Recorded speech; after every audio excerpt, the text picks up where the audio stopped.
অর্থনৈতিকভাবে সামনের দিকে আগায় যেতে ব্যবসা বাণিজ্য আধুনিক প্রযুক্তি ব্যবহারের পাশাপাশি তথ্য প্রযুক্তি হাতে চট্টগ্রামের ব্যবসায়ী হলে বিনিয়োগের আহ্বান জানিয়ে শিক্ষা উপমন্ত্রী ব্যারিস্টার মহিবুল হাসান চৌধুরী নফেল মন্ত্রী আজ চট্টগ্রামের আগ্রাবাদ ওয়ার্ল্ড ট্রেড সেন্টারত দ্বিতীয় চিটাগাং আইটি ফেয়ারের উদ্বোধনী অনুষ্ঠানত এই আহ্বান জানায়। এ সময় উপমন্ত্রী হয় চট্টগ্রামের আইটি হাদর ফসারের লাই সরকার উদ্যোগী হইয়ে আইটি পার্ক আর আইটি ভিলেজর এই চট্টগ্রামান আগে পরে একখান আইটি সিটি হইবে বলেও আশা করছে শিক্ষা উপমন্ত্রী।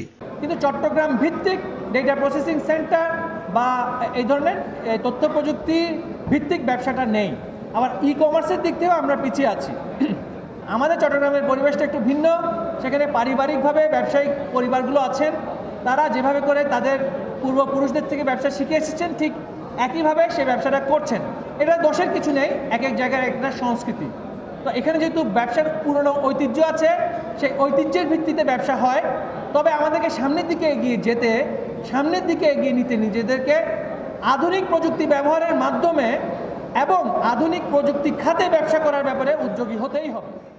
চট্টগ্রাম চেম্বারের সভাপতি মাহবুব আলমের সভাপতিত্বে উদ্বোধনী অনুষ্ঠানত বক্তব্য রাখে মেলার অন্যতম আয়োজক সোসাইটি অব চিটাং আইটি প্রফেশনালসের সভাপতি মোহাম্মদ আবদুল্লাহ ফরিদ। এ সময় বক্তব্য রেখে চট্টগ্রাম চেম্বারের সহসভাপতি সৈয়দ জামাল আহমদ। আজিতুন শুরু হওয়া মেলাগানত ভারতের 2জন প্রতিষ্ঠান সহ প্রায় 1/2 প্রতিষ্ঠান স্টল আছে। আগামী 28 জানুয়ারি পর্যন্ত এই মেলাগান ব্যাকিনের লাই উন্মুক্ত থাকবে। Desk news C+ TV Chittagong.